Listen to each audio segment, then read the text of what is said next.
Hello, and welcome to my beginner's guide to tanking in Final Fantasy XIV. There's plenty of these out there, but I thought I might try a more specific and hopefully more explanatory approach, as well as provide insight and solutions that fix my own problems when I was starting out. Tanking can be a terrifying concept to a lot of people at first, myself included, but once you will yourself into trying it, you'll find it's loads of fun and not nearly as terrifying as you imagined. So, let's get into it. First things first, I get it.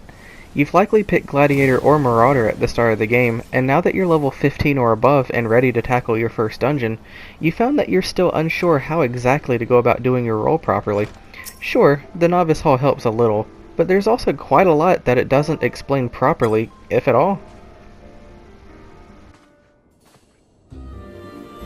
The first and most important thing to look into is gear, particularly your weapon. A tank's job is to hold enmity over the target. This means that all monsters should be attacking you and nobody else. Enmity in this game goes hand in hand with damage. As strange as this sounds, tanks deal damage through their vitality stat.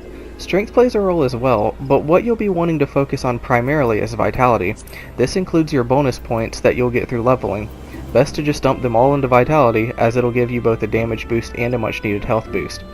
The brand new gear you get from the Hall of the Novice in Western Lenosha is easily the best option you'll have at the start, and is generally just as good as, if not better, than the gear that drops in the first few dungeons. For accessories, at low levels, the weathered jewelry you start out with will do just fine. If you for some reason don't have these accessories, you can get them from this NPC here in Gridania near the Aetheryte. Combine the weathered ring with the brand new ring and you'll be good to go. Better gear equals better damage, which equals better enmity control over the target. This works the same for both DPS and healers. Keep in mind that healing spells will draw enmity toward the healer as well. If the DPS damage is too high, or the healer is casting a lot of spells in general, they can very well steal the target from the tank, especially at early levels. For this reason, it is important that you watch what the DPS is targeting and make sure that's also the one you're attacking as well.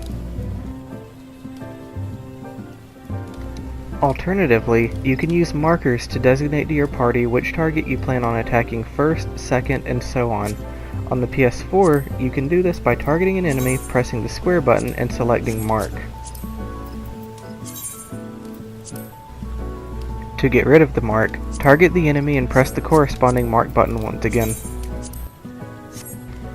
Or, you can mark your targets much faster by going into your main menu, selecting signs, and then mapping them to a hotbar so you can quickly mark your targets at the push of a button. PC players can also map signs to their hotbar, so no worries there either. Sometimes you'll get a group that follows suit and obeys the markers, and sometimes you'll get a group that just ignores the markers entirely. So it's ultimately better to be able to play off what the DPS is doing if you need to. We'll get into this in more detail soon, so don't worry.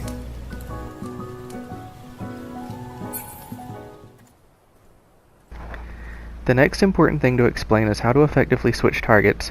A lot of new players just aren't very comfortable switching targets in the middle of a fight, so I'll teach you some tricks that help me. When I started out, I was using the D-pad to select targets because it felt so much more natural to me. However, I quickly found that when you do it that way, it tends to target everything in the free world, which can be rather annoying when you only want to target enemies. And eventually, I discovered that if you hold down R2 and press R1, or even L2 and L1, it'll cycle through enemies depending on the direction pressed, and only enemies. No more accidentally targeting NPCs, minions, signs, or player characters once you switch to this method. I believe it's functionally similar to using the tab key for PC players. A common frustration is that you might accidentally target enemies in the background, or perhaps background enemies just make targeting in general slower or more of a pain. Remember that you can't target what you cannot see, so by moving the camera in such a way that background enemies are not in your field of vision, you will no longer be able to target them. This is very important, as tanks will often need to switch targets at a moment's notice to prevent potential catastrophes. Everything else can be explained in the dungeon itself, so let's get into it. The first dungeon is Sestasha, and it's a very good place to learn as it's not really a big deal to accidentally drop enmity here. You begin this dungeon with the first set of enemies right in front of you, so I will use this opportunity to explain a basic pull. Also, it is very important for you to wait at the start for your healer to cast Protect on the group. It's still amazing to me how many tanks I see, even ones who are experienced players and should know better, run off from the group at the start and dodge the Protect, which is the last thing you want to do as a tank. The basic method of starting any pull on a group of enemies is to use your projectile as you are running in the case of this video, shield lob. Position yourself properly in the midst of the enemies and then flash 2 to 3 times in a row.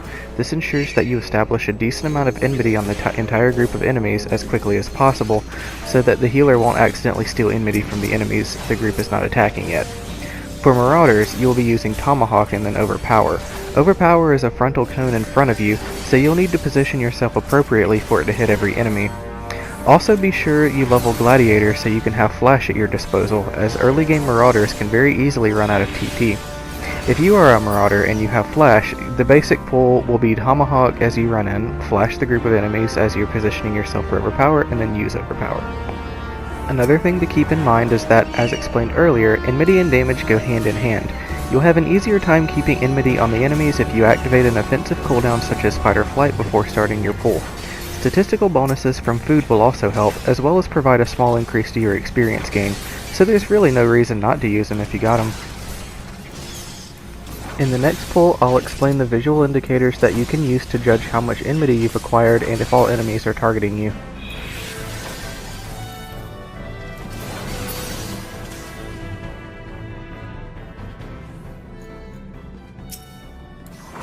This is your enemy list. It appears when you pull enemies, and you can use it as a visual indicator to confirm you have enmity on all targets. Notice those big red dots to the left of the enemy names. Basically, you'll want to make sure those stay red. Red means the enemy is targeting you, green means it's targeting somebody else, and yellow or orange note that you're either about to lose the enemy's attention or that you're about to gain it. If you notice one of these is not red, you'll want to target that enemy and hit it with your enmity combo, in this case Fast Blade then Savage Blade. Eventually, Gladiators will get a skill called Provoke, which is very useful to this hypothetical situation. Warriors and Dark Knights can cross-class Provoke as well, and it is absolutely essential to tanking well, so if you don't have it, make sure you get it. Gladiators will be too low leveled to use Provoke in Sestasha, but it's worth explaining anyway because I often see people use Provoke incorrectly. Provoke is a tool only to be used primarily for grabbing back the enemy's attention once you lose it. What it does is it puts you just slightly higher on the target's enmity list than whoever it was targeting previously. If you don't hit the enemy with a high enmity attack right after you use Provoke, you will likely lose it again. A frequent tactic is to use Shield Lob or Tomahawk after your Provoke, so you can reel the enemy back in without having to move. Under no circumstances should you use Provoke on an enemy who is already targeting you. It will do nothing. Also, this segment of Sestasha will allow you to make great use of the camera trick explained earlier in this video. This room has a lot of enemies and is very wide open. Just angle your camera downward so that the background enemies are not in your field of vision and proceed as usual. Note that you'll only need to flash the Shade Seeker groups one time, as they die so fast and are so weak that even if you don't have enmity on them, it's no big deal. You'll want to target the giant clams and get them out of the way, as they periodically spawn more Shade Seekers to annoy the group with. The next visual indicator for enmity is represented in the small bar underneath the class or job icons. The tank's bar should always be full. This is the most useful enmity indicator, as it will show you exactly how far in the lead you are, and if any of your team is catching up on enmity. Always stay ahead. Unfortunately, this only displays on the current enemy targeted, so you'll need to switch targets a lot if you want to keep an eye on everything. It takes some getting used to, but it isn't so bad in the end. Most of what you'll be doing after your flashes or overpowers is just using your enmity combo on the enemies to make sure you keep their attention. However, if you are a Gladiator and you see that you have a comfortable lead, then you can slip in a Riot Blade combo. Riot Blade won't generate as much enmity on the target, but it will inflict more damage than Savage Blade while also healing your MP, which will allow you to use Flash more often. Flash is your best friend, so use it well. If there is a Black Mage in the group spamming Fire 2, Flash is pretty much the only way you'll be able to keep hate on everything. Some DPS, particularly at low levels, are much more prone to accidentally taking the enmity than others.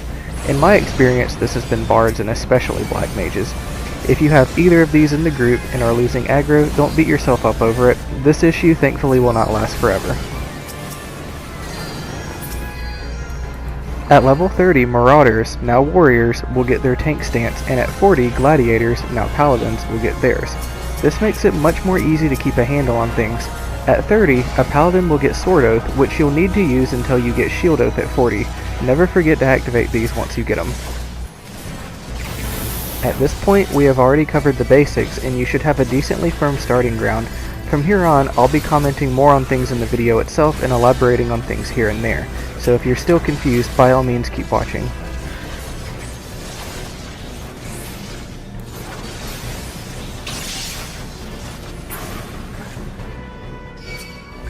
The clamps here become invulnerable when they're closed, so while they're open I just use my Riot Blade combo for more damage.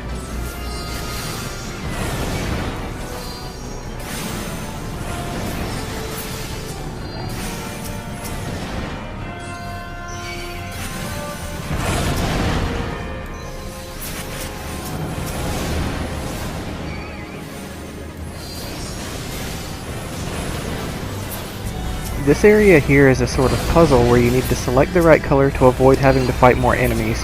The answer to this puzzle is at the start of the dungeon on the left path after the first pull. Generally the tanks don't go down there, and sometimes nobody will at all. Picking the wrong color is not very punishing, so it doesn't matter ultimately. In this run the color was blue, and then you interact with the switch which spawns an enemy. This enemy will do a big AoE around itself periodically. If your global cooldown allows for it, you can shield lob it as you run away.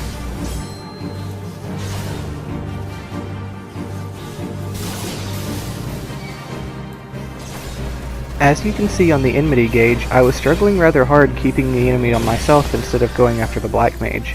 Again, don't get discouraged if this happens, as it is all too common in the early dungeons. Ironically, it's at the beginning of the game when tanking is toughest.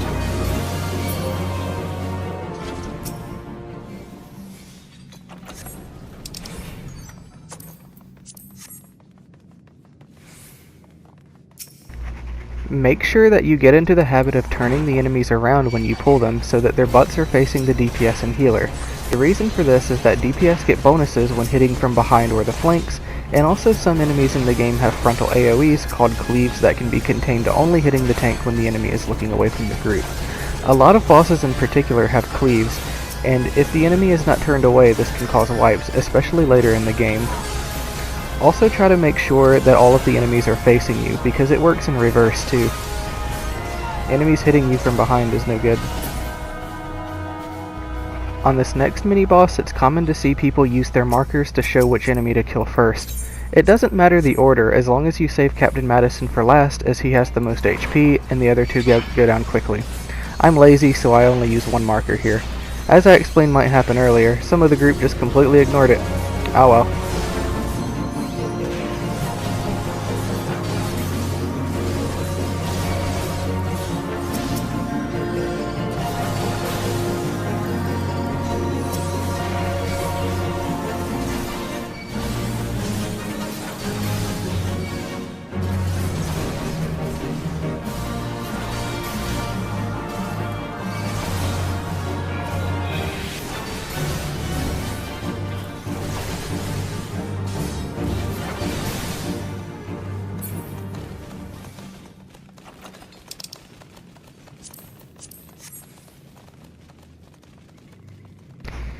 Enemies that are ranged attackers can be strange to pull because they don't group up around you like close range enemies do.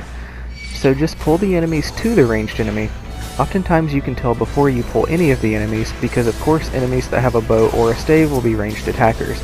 Alternatively, you can get out of their line of sight, that is to say, put a wall between them and you, which prevents them from attacking you. They will be forced to get into your face if you do this.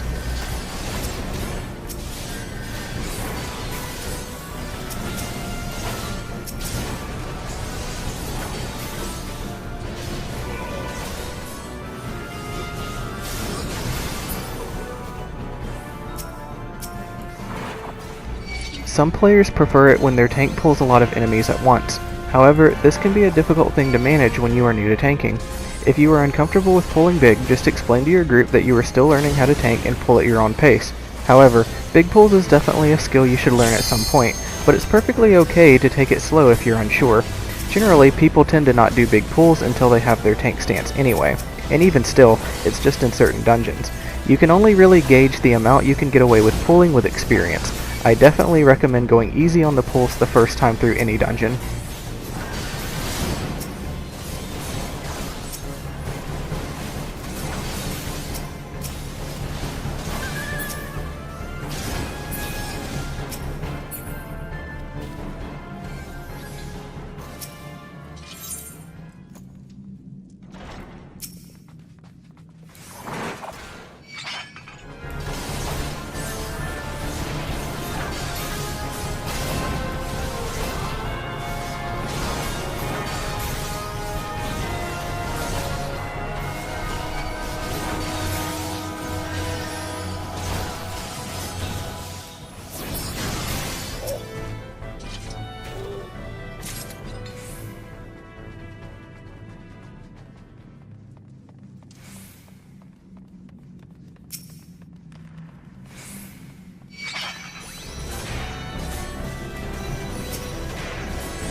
This should be obvious, but I still see beginners do it anyway.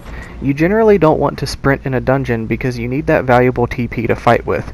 You can't do weapon skills at all if your TP is at 0, and you certainly won't be holding any aggro that way.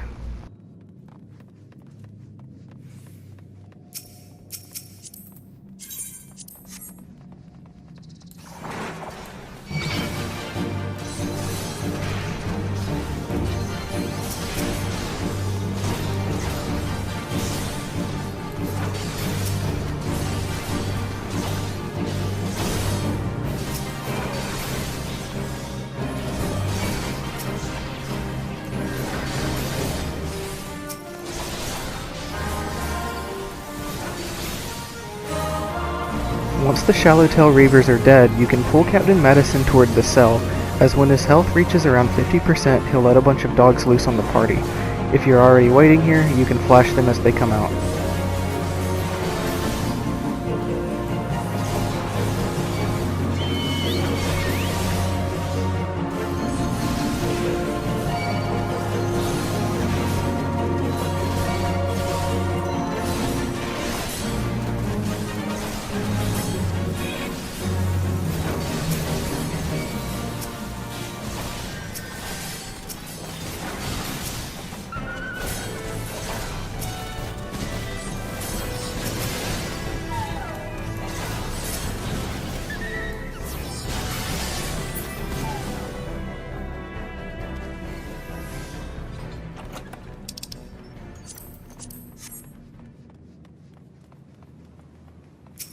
A few of the enemies in these next pulls are archers, so just move the close-range enemies to them and everything will be okay.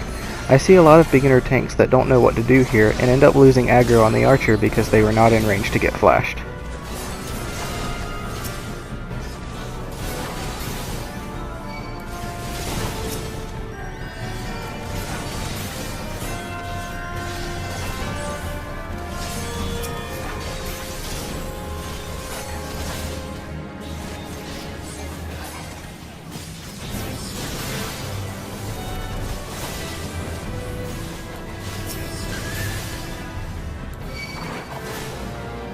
I lose aggro here on the Shallow Claw Reaver and reel him back in with a shield lob.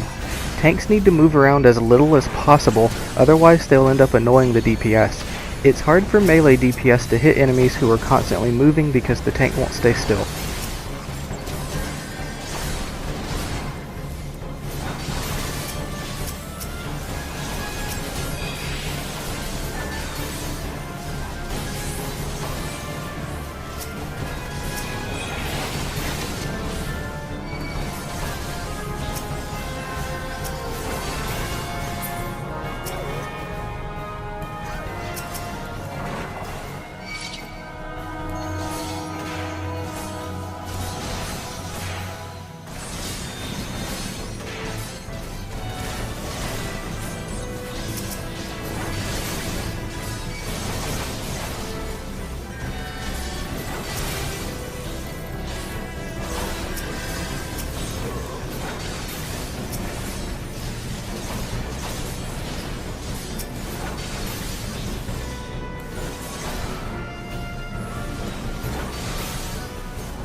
It's polite to initiate a ready check before bosses.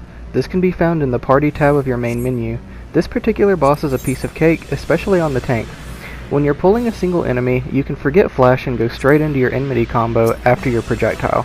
Just keep them still and use your enmity combo over and over and shield lob any enemies that pop out of the grates and you'll win in no time.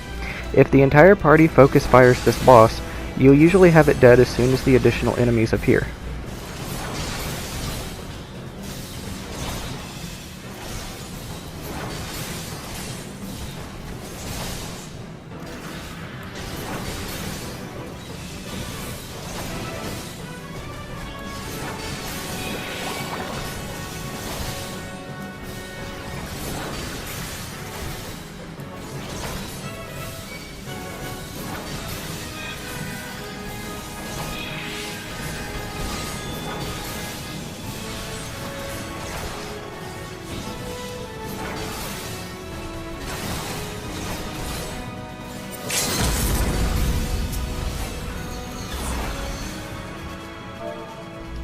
And that's it! Congratulations, you've just cleared your first dungeon as a tank and should be well on your way to being an awesome one.